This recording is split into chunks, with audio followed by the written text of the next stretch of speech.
Sign up for a smackdown. Trade government cheese from Mark Levin.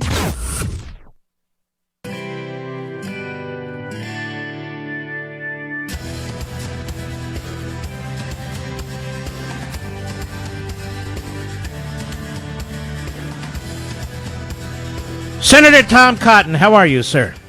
Hey, Mark, how are you? I'm okay. What do you make of, well, first of all, these attacks on the President of the United States? Isn't it interesting that there's a lot fewer attacks on Xi and what China did to cause this in the first place?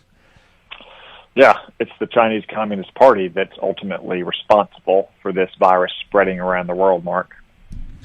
And so why we have people telling us, don't call it the Chinese virus, don't call it the Wuhan virus, and I'm reading that the Chinese government is pushing this propaganda that if you use those words, you're obviously a racist. And now they're blaming it on the United States. Have you read this? Have you heard this? Oh, Mark, I have seen it now for weeks. A bunch of politically correct left-wing busybodies who have obviously lost their mind.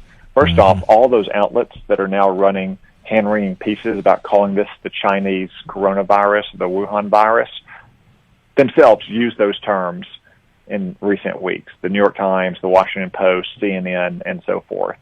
And second, it is important that we use those terms in no small part because the Chinese Communist Party is trying to claim the United States is responsible for it.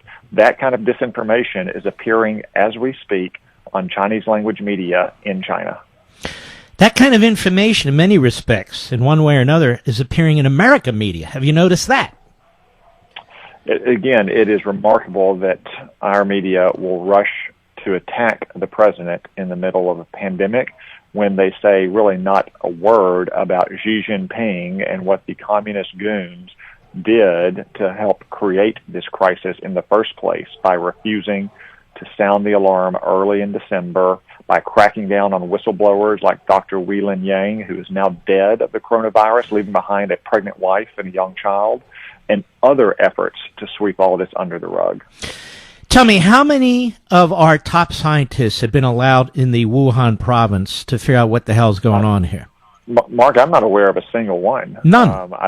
We've had small teams in Beijing, but that doesn't do much good. China is obviously still trying to cover up what happened in Wuhan and how this virus spread so rapidly throughout China and then around the world, and trying to blame other people for what is plainly their fault. How many American reporters? I don't expect senators and congressmen to go. American reporters, most of them are sitting in Washington, sitting in New York. How many of them have even sought permission to go to Wuhan province to figure out what the hell's going on? Something tells me, Mark, that all of those people comfortably sitting in green rooms and newsrooms in Washington, D.C. and New York have not been aggressively pursuing visas to get into China so they can visit Wuhan. Now, some of the Bureau's reporters in Beijing have gone to Wuhan. I think they've had trouble staying there because the Chinese Communist Party doesn't want any transparency there. But all of these left-wing reporters and talking heads on TV, suffice to say, they're not exactly beating down the door to Beijing to try to figure out what actually happened in China. Now, when this thing broke out, sometime in November, probably earlier, we learned about it in this country, maybe December, early January. What was the United States Senate doing?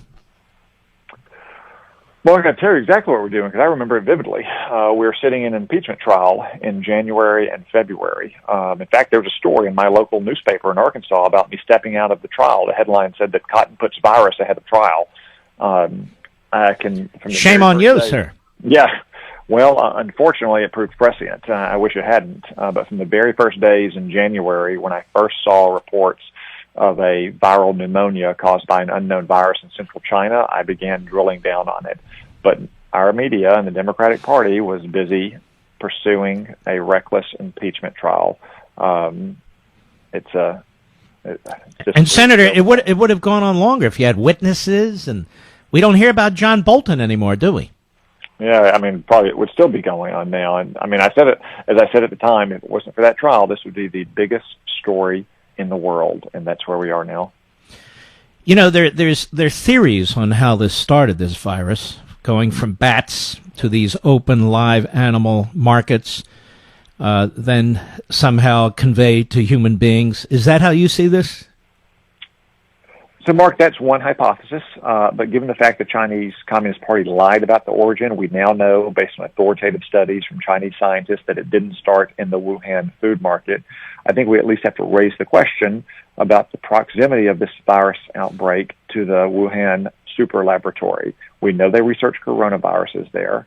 We know that China has a history of poor safety practices at its laboratories. This is all the more important reason why China needs to be transparent and why we need a team of international scientists to be available to or be allowed to visit Wuhan and get to the bottom of the origin of this virus so we can help understand how to diagnose it, how to treat it.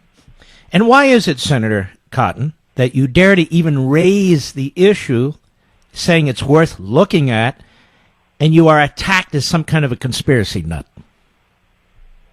Again, I mean, the media seems to be more eager to blame Donald Trump and blame Republicans than blaming Chinese communists for unleashing this plague on the world. And given the fact that this originated just miles away from that laboratory and that China has a long history of shoddy safety practices in their laboratory, of course, the only reasonable and responsible thing is to ask the question, get the evidence, and see what it says. That's what we can't do right now, and that's what our media seems uninterested in.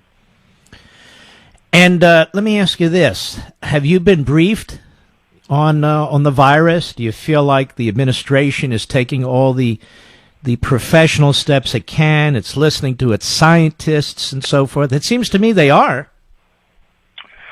So first, the president made a tough but a bold decision in January to shut down travel from China.